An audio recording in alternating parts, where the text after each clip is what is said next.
Insulin suppose अगर आप ज़्यादा ले रहे हैं, फैट डेपोजिशन रेट है, कार्बोहाइड्रेट्स को उसमें कन्वर्ट करने का, वो उसको बढ़ा देती है, जिस वजह से आपकी जो है ना कोलेस्ट्रॉल लेवल बढ़ जाता है। कोलेस्ट्रॉल लेवल और फैट्स के बढ़ने से आपकी जो ब्लड प्रेशर का इशू है वो आ जाता है। 90% से ज़्यादा सक्सेस रेट इसका मिला और अब अल्हम्दुलिल्लाह तकरीबन 30,000 से ज़्यादा जो एक कस्टमर बेस हमारी पिछले 7-8 महीने में वो बन चुकी है। हम जो एलोपैथिक मेडिसिन है उसकी जो मोड ऑफ प्रेजेंटेशन है तो उससे अट्रैक्ट होके तो जो एक बड़ी कम्युनिटी है वो उस साइड पे जाती है, लेकिन वो उसके जो साइड इफ़ेक्ट्स होते हैं, बहुत सारे जो उसके मुज़र असरात होते हैं उससे आगाह नहीं होते, या आगाह होते हुए भी मजबूरन वो उधर यानी करते हैं, उसको ऑप्ट करते हैं। न्यू बॉर्न बेबी जो पैदा हो रहे हैं उनमें भी डायबिटीज़ देखी गई है। जंक फूड्स हैं, फास्ट फूड्स हैं, ये नंबर 1 है। मोबाइल पे और लैपटॉप्स पे बैठ के आप सारा दिन सारी रात बैठे रहते हैं, फिजिकल एक्सर्शन नहीं होती, वॉक है या यानी एक्सर्शन है वो नहीं करते।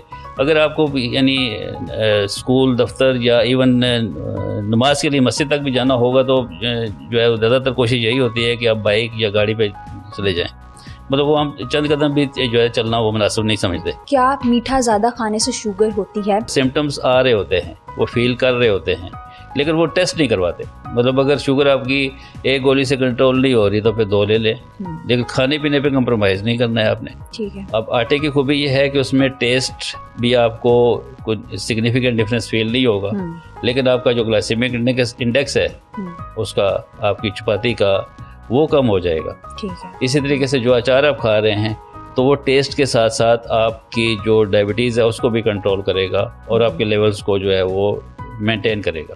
अस्सलाम वालेकुम, डीपी पॉडकास्ट के साथ मैं हूं आपकी मेज़बान अरीश आफ्ताब। आज के पॉडकास्ट में हमारे साथ पाकिस्तान के एक इनोवेटिव साइंटिस्ट डॉक्टर राजा आदिल सरफराज मौजूद हैं, जो 2006 से डायबिटीज़ के हर्बल सॉल्यूशन और मेडी क्लिनिकल प्लांट्स पर रिसर्च कर रहे हैं।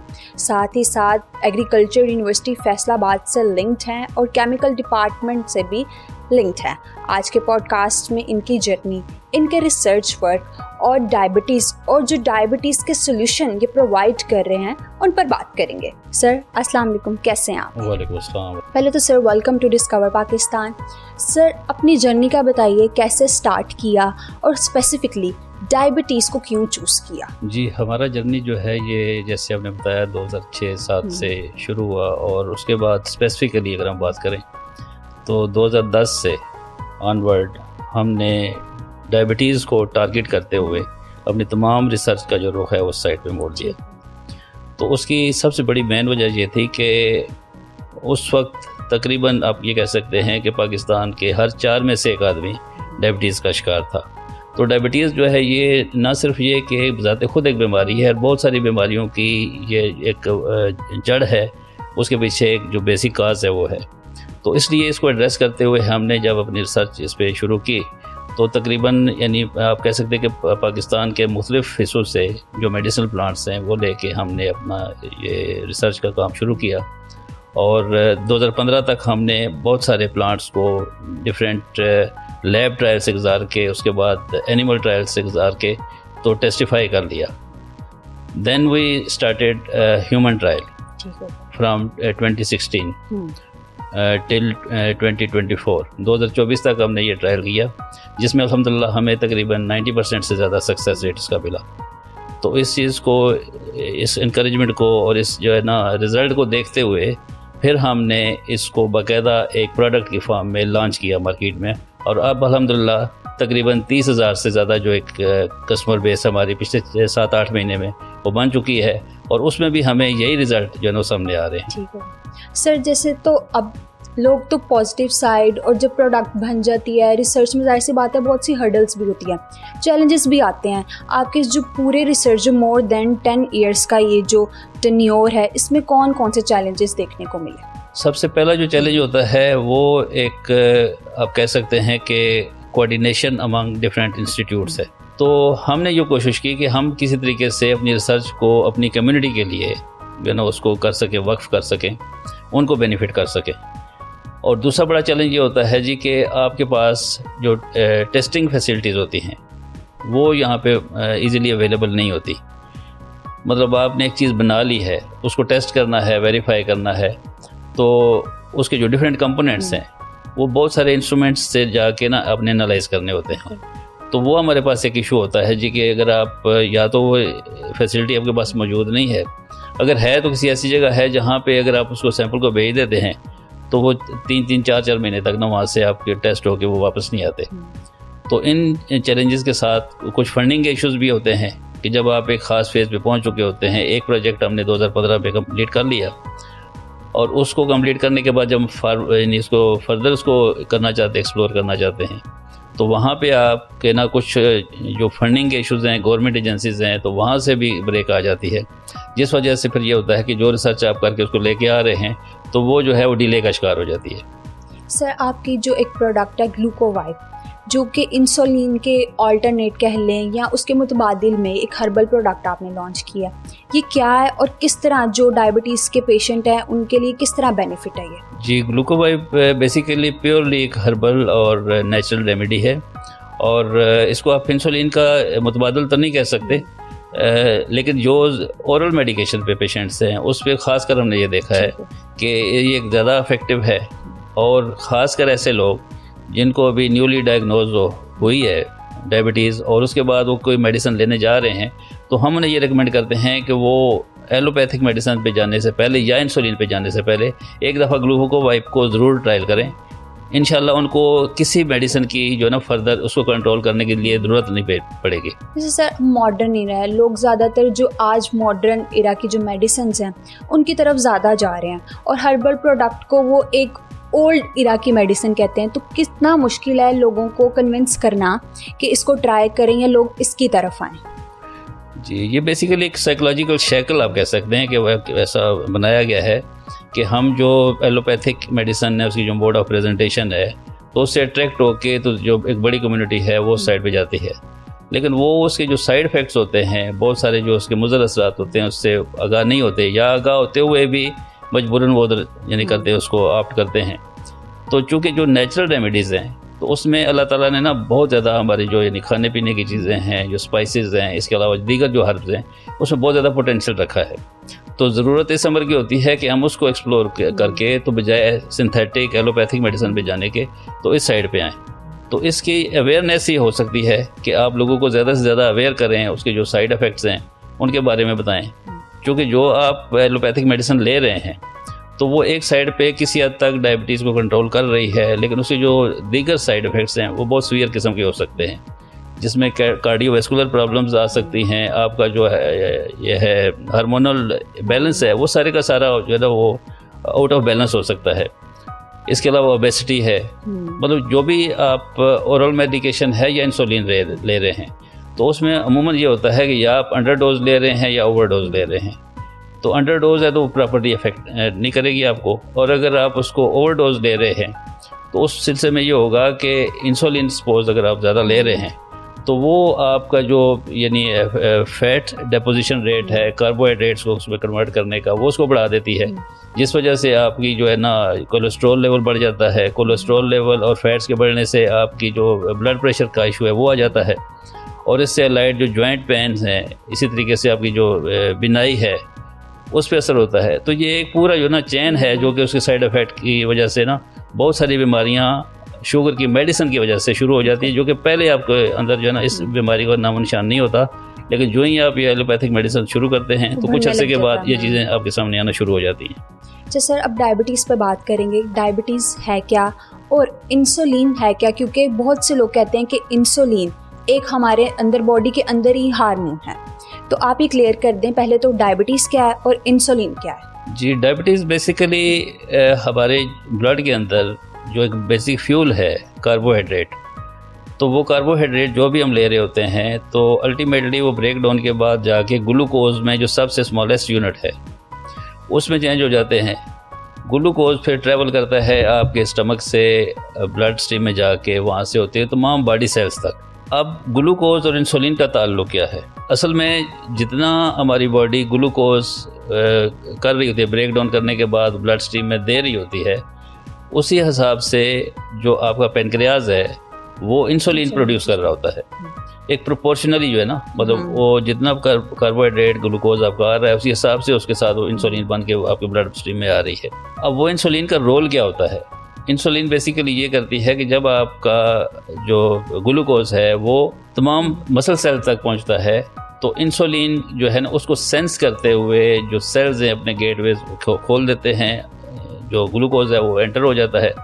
ग्लूकोज के साथ दूसरी चीज़ जो जा रही होती है हमारे बॉडी के अंदर, दैट इज़ ऑक्सीजन। आपके जो लंग्स हैं वहाँ से ऑक्सीजन की सप्लाई जाते हुए तमाम बॉडी सेल्स के अंदर फूड के साथ या ग्लूकोज के साथ वो एंटर हो रही होती है। तो वहाँ पे ग्लाइकोलिसिस का एक साइकिल होता है जिसमें हमारी फूड डाइजेस्ट होती है, उसके नतीजे में हमें एनर्जी मिलती है और उस एनर्जी की वजह से फिर हम दीगर एक्टिविटीज़ जो हैं वो करते हैं। आपकी जो ग्रोथ का फिनोमेना है और दीगर जितनी भी बॉडी एक्टिविटीज़ हैं वो उस पर डिपेंडेंट होती हैं। अब अगर इंसुलिन नहीं बन रही या कम बन रही है तो उसकी वजह से क्या होगा कि आपका ग्लूकोज जो है वो प्रॉपरली सेल्स अपटेक नहीं करेंगे। जब प्रॉपरली अपटेक नहीं करेंगे तो उसका जो रिज़ल्ट होगा वो ये होगा कि ग्लूकोज आपके ब्लड के अंदर ही सर्कुलेट करना शुरू हो जाएगा। उस सर्कुलेशन की वजह से क्या होगा कि ओवरऑल ब्लड के अंदर जो ग्लूकोज लेवल है वो आपका एलिवेट कर जाएगा। नॉर्मल लेवल जो होता है वो जो 80 मिलीग्राम पर डेसीलीटर लोअर साइड पे और ज़्यादा से ज़्यादा 125 मिलीग्राम पर डेसीलीटर है कि ब्लड के अंदर इतना हो तो ये एक नॉर्मल पर्सन या आप कह सकते हैं कि नॉन पेशेंट है। अगर उससे हायर साइड पे चला जाता है यानी 125 टू 200 के दरमियान कर जाता है आपका मतलब फास्टिंग रैंडम मिला के, तो वो जो है उसमें प्री डायबिटिक में आ जाता है। ठीक हो गया। अगर आपकी 200 से अबव चली जाती है तो डायबिटिक में आ जाती है। तो बेसिकली इंसुलिन जो है वो आपके उस लेवल को नॉर्मल रेंज में रखने में मदद देती है। अगर किसी वजह से वो रेंज आपकी नॉर्मल नहीं रहती तो वो जो स्टेट होगी, वो कंडीशन होगी, उसको हम डायबिटीज़ बोलेंगे।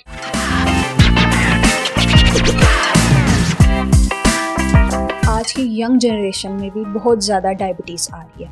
क्या गलतियाँ हैं जो आज का इंसान कर रहा है, कहाँ पे बेहतरी करने की ज़रूरत है? और अभी भी कुछ ऐसे केसेस हैं जो सामने आ रहे हैं कि न्यू बॉर्न बेबी जो पैदा हो रहे हैं उनमें भी डायबिटीज़ देखी गई है। तो लाइफस्टाइल में ऐसी क्या गलतियाँ कर रहे हैं? जी, इसमें सबसे बड़ी कोताही जो है वो तो ये है हमारे लाइफस्टाइल की, जो कि हम जो न्यूट्रिशनल या जो डाइट हैबिट्स हैं हमारी, तो वो सिर्फ जो है ना वो टेस्ट बर्ड्स को सेटिस्फाई करने के लिए है। यानी जो आपके जायके के लिए बेहतर है, जो आपको अच्छा लग रहा है, आप वही खाते हैं। और उसमें फिर ये होता है कि जितने भी जंक फूड्स हैं, फास्ट फूड्स हैं, ये नंबर 1 है। यानी इसमें आप देखें कि बहुत बड़ी कम्युनिटी जो है, खासकर यूथ, वो आपकी जंक फूड के ऊपर जो है बहुत ज़्यादा रिलाई करती है। आजकल तो मतलब एक क्लिक पे है, आप ऑर्डर करते हैं तो वो विद इन मिनट्स आपके डोर स्टेप पे होता है। तो सबसे बड़ी वजह तो ये है। उसके बाद दूसरी जो मेन वजह है वो जो आजकल यानी मोबाइल पे और लैपटॉप्स पे बैठ के आप सारा दिन सारी रात मतलब बैठे रहते हैं, फिजिकल एक्सर्शन नहीं होती, तो वो एक फैक्टर उसका है। और तीसरा ये है कि हम जो वॉक है या यानी एक्सर्शन है वो नहीं करते। अगर आपको यानी स्कूल, दफ्तर या इवन नमाज के लिए मस्जिद तक भी जाना होगा तो जो है ज़्यादातर कोशिश यही होती है कि आप बाइक या गाड़ी पे चले जाएं। मतलब वो हम चंद कदम भी जो है चलना वो मुनासिब नहीं समझते। तो ये कुछ फैक्टर्स हैं कि जिसकी वजह से जो डायबिटीज़ है वो बहुत तेज़ी के साथ यूथ के अंदर वो आ रही है। अच्छा, क्या मीठा ज़्यादा खाने से शुगर होती है? क्योंकि बहुत से कुछ ऐसे लोग हैं जो कहते हैं हमने तो मीठा हम खाते नहीं, हमें पसंद नहीं, लेकिन फिर भी हमें शुगर होगी। लेकिन कुछ लोग ऐसे हैं जो मीठा बहुत खा रहे हैं लेकिन उनको शुगर नहीं हुई। तो ये ज़रा क्लियर कर दें, क्या मीठा खाने से शुगर होती है? मीठा जो है उसको ग्लूकोज या सक्रोज ये कंसनट्रेटेड फॉर्म में होते हैं, और जो कुछ कॉम्प्लेक्स कार्बोहाइड्रेट्स हैं, मतलब जैसे गंदम है, ठीक है, मकई है, इसके अलावा दीगर अजनास हैं, तो उनके अंदर भी शुगर है। ठीक है। मसलन एक चपाती जो आप लेते हैं, अगर एवरेज साइज़ की 100 ग्राम की चपाती है तो उसमें तकरीबन आप कह सकते हैं कि तकरीबन 8 से 10 चम्मच चीनी के बराबर जो मीठा है वो मौजूद होता है। तो इसका मतलब ये नहीं है कि उसके अंदर, इसी तरह चावल की एक प्लेट आप ले रहे हैं तो हो सकता है कि 10 से 12 चम्मच उसके अंदर चीनी मौजूद हो। तो सिर्फ मीठे के अंदर या जो यानी कंसनट्रेटेड स्वीट्स हैं उसके अंदर नहीं होता, बल्कि जो दीगर चीज़ें हम खा रहे होते हैं, खासकर जैसे चावल हैं, गंदम है, आलू हैं, तो इसके अंदर भी जो है शुगर की एक बड़ी मिकदार मौजूद होती है। तो दूसरी जो बात कीजिए कि वो कुछ लोग खा रहे होते हैं मीठा लेकिन उनको शुगर नहीं होती, तो शुगर एक ऐसा फिनोमेना है कि ये अचानक नहीं होता। मतलब जब आप ले रहे हैं, जैसे मैंने पहले आपको बताया कि जब आप ओवरडोज करते हैं, कार्बोहाइड्रेट्स ज़्यादा ले रहे होते हैं, वो प्रॉपरली सेल्स के अंदर एब्जॉर्ब नहीं हो रहे होते, तो उसके बाद उसकी ग्लूकोज की मिकदार बढ़ना शुरू हो जाती है। तो ये जो ट्रेंड है ये तकरीबन 8-10 साल तक बॉडी हमारी टॉलरेट करती रहती है, उसको अकोमोडेट करती रहती है।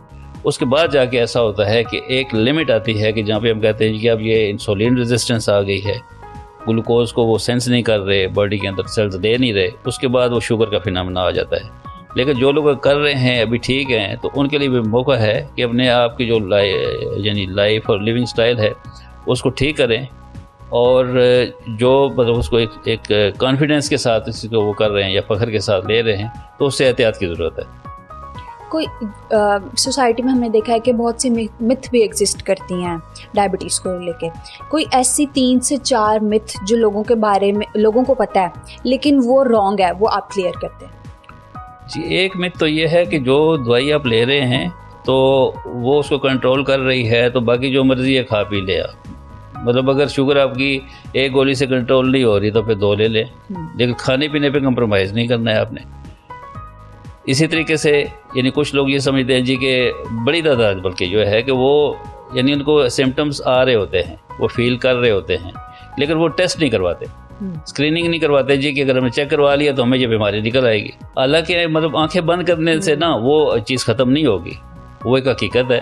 तो उसका बेहतरीन तरीका ये है कि आपको जो ही फील होती है, सिम्टम्स होते हैं, इवन अगर सिम्टम्स फील नहीं भी होते तो फिर भी मैं कहूँगा कि आपको रूटीनली जो है ये स्क्रीनिंग करते रहना चाहिए। जो ही वो लेवल थोड़ा सा ब्लड प्रेशर हो गया, शुगर हो गया, या इवन जो दीगर है आपके, यानी इवन आप अगर आप देखें तो आजकल कैंसर जो है वो बहुत तेज़ी के साथ फैल रहा है, यानी हर तीसरे आदमी में यूथ के अंदर आपको ये मिल रहा है। तो उसकी बड़ी वजह यह है कि हम साल तक मतलब एक तकलीफ़ आ जाती है, उसको इग्नोर करते रहते हैं, स्क्रीन नहीं करवाते। जैसे बॉडी जब कोई बीमारी आने वाली होती है उससे पहले सिम्टम्स या रेड सिग्नल देना शुरू कर देती है, तो डायबिटीज़ के ऐसे कौन से सिम्टम्स हैं जब आपको फील होने लग जाए तो आपको अपना टेस्ट करवा लेना चाहिए, इग्नोर नहीं करना चाहिए? पहला तो सिम्टम ये है कि जब ये हायर साइड पे शुगर आपकी जाती है तो आप हाथों पाँव में जलन सी, जैसे सुइयाँ चुभ रही है, इस तरह की फीलिंग आती है। यूरिनेशन का जो रेट है वो बढ़ सकता है। इसी तरीके से जो है ना वेट आपका बढ़ सकता है ज़्यादा, यानी आप देखते हैं तेज़ी के साथ जो ना मतलब वेट गेन कर रहे हैं। तो ये कुछ सिम्टम्स हैं जिससे आगाह हो जाना चाहिए बंदे को और अलर्ट हो जाना चाहिए।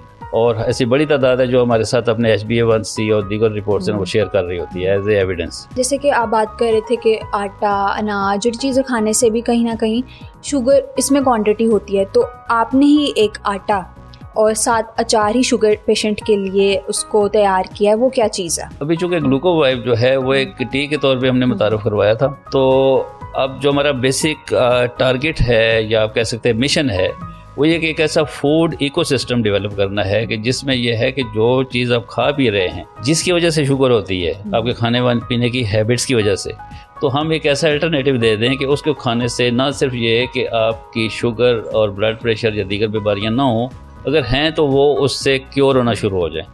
तो उसके लिए हमने 2 प्रोडक्ट अभी जो है ना वो तैयार किए हैं और वो यानी अगले 1-2 हफ्ते के अंदर हम लॉन्च कर रहे हैं। एक है बायो ब्लेंड आटा और दूसरा है बायो अचार। ठीक है। अब आटे की खूबी ये है कि उसमें टेस्ट भी आपको कुछ सिग्निफिकेंट डिफरेंस फील नहीं होगा, लेकिन आपका जो ग्लाइसेमिक इंडेक्स है उसका, आपकी चपाती का, वो कम हो जाएगा। ठीक है। इसी तरीके से जो अचार आप खा रहे हैं तो वो टेस्ट के साथ साथ आपकी जो डायबिटीज़ है उसको भी कंट्रोल करेगा और आपके लेवल्स को जो है वो मेंटेन करेगा। क्या शुगर रिवर्सेबल है? क्योंकि कुछ लोग कहते हैं कि आप ये ट्रीटमेंट ले लें, वो वाला ट्रीटमेंट ले लें, शुगर टोटली ख़त्म हो जाएगी। क्या वाकई इस तरह है कि ये मिथ है? जी, शुगर रिवर्सेबल है। अगर आप ये कहें कि आज से 15 साल पहले, 20 साल पहले, तो वाकई ऐसा ये समझा जाता था, बल्कि मेडिकल कम्युनिटी ग्लोबली ये मतलब क्लेम करती थी कि ये रिवर्सेबल नहीं है, मैनेजेबल है लेकिन रिवर्सेबल नहीं है। लेकिन अब जो है ये एक एस्टेब्लिश्ड फैक्ट है कि डायबिटीज़ कैन बी रिवर्स्ड। तो लेकिन उसकी रिवर्सल के लिए बड़े स्ट्रेंजेंट किस्म के मेजर्स आपको लेने पड़ते हैं। सबसे पहले तो ये है कि आप अपना जो डाइट प्लान है उसको सीधा करें, जो आपकी बॉडी के लेवल्स को यानी चीज़ डिस्टर्ब कर रही है उसको कंट्रोल करें। उसके बाद यह है कि एक्सर्शन है, एक्सरसाइज है, तो उसको लेके आएँ। फिर यह है कि आप कंटिन्यू मॉनिटरिंग जो है वो उसकी करते रहे। मतलब बाज़ लोग होते हैं को वक्ती तौर पे सिम्टम्स ठीक हो गए तो उसके बाद वो कहते हैं हम ठीक हो गए और बस सब मतलब इवन हमारे पास यानी ग्लूकोवाइब यूज़ करने के बाद बहुत सारे लोग ऐसे हैं कि एक दफ़ा उन्होंने एक पैकेट हमसे लिया और उसके ख़त्म होने से पहले ये कहा जी कि हमने अब ये हमारे लेवल से बिल्कुल ठीक हो गए, तो आप हमें क्या रिकमेंड कर देंगे, हम इसको छोड़ दें। तो हमारी रिकमेंडेशन ये होती है कि चूँकि आपकी जो बॉडी और जो अंदर एक मतलब है ना उसमें जो डैमेज हो चुका है, इट टेक्स सम टाइम। तो उसके लिए ये कि कम से कम आप यानी 12 से 18 महीने तक अगर इसको रेगुलरली केयर के साथ यूज़ करते हैं, तो जो भी आपकी पैनक्रियाटिक अगर कोई डिस्टर्बेंस है या इंसुलिन रेजिस्टेंस है, तो उनको जाके वो प्रॉपर्ली एड्रेस करेगा और इंशाल्लाह ये दोबारा आपका जो इशू है वो इसकी रेकरेंस नहीं होगी। सर, जैसे एग्रीकल्चर यूनिवर्सिटी ऑफ फैसलाबाद की हाईटेक लैब से भी आप लिंक है और केमिकल डिपार्टमेंट से भी आप लिंक्ड है, और आपकी जो रिसर्च है मेनली वो बहुत स्ट्रॉन्ग है।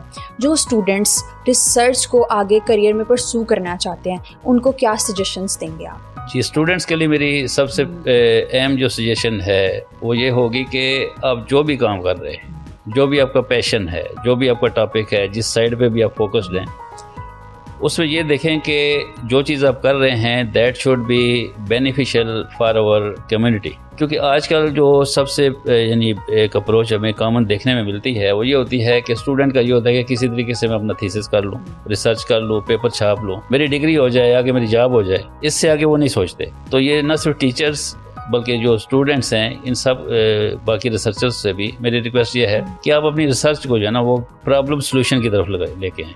जो हमारी कम्युनिटी के प्रॉब्लम्स हैं, जो हमारी इंडस्ट्री के प्रॉब्लम्स हैं, तो उनको आइडेंटिफाई करके तो जो भी एरिया आप ले रहे हैं रिसर्च का, तो वो किसी ना किसी प्रॉब्लम के सलूशन की तरफ जा रहा हो और उस प्रॉब्लम को सॉल्व कर रहा हो। लास्टली, जो हमारी कम्युनिटी को या सोसाइटी को आप मैसेज देना चाहते हो डायबिटीज़ के रिलेटेड या करेक्ट करना चाहते हो ऐसी मिस्टेक? अपनी हेल्थ जो है ना वो मैं समझता हूँ कि हर बंदे को सेहत से ज़्यादा कोई चीज़ अजीज़ नहीं होनी चाहिए, और सेहत के लिए सबसे अहम चीज़ आपकी जो है ना वो डाइट है। डाइट के साथ जो है वो आपका, जैसे मैंने बताया, एक्सर्शन है।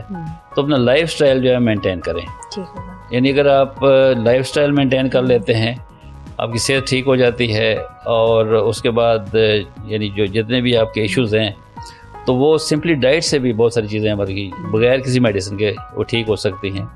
तो मेरे ख्याल में अगर हर बंदा अपनी सेहत के बारे में कॉन्शियस हो जाए और इसको यानी एक अपना प्रेफरेंस नंबर 1 ले ले, तो बहुत सारी जो बीमारियां वो वैसे ही खाने पीने की आदत को मॉडिफाई करने से ठीक हो जाएंगी। बहुत शुक्रिया सर, थैंक यू, आपने डिस्कवर पाकिस्तान को टाइम दिया। Thank you.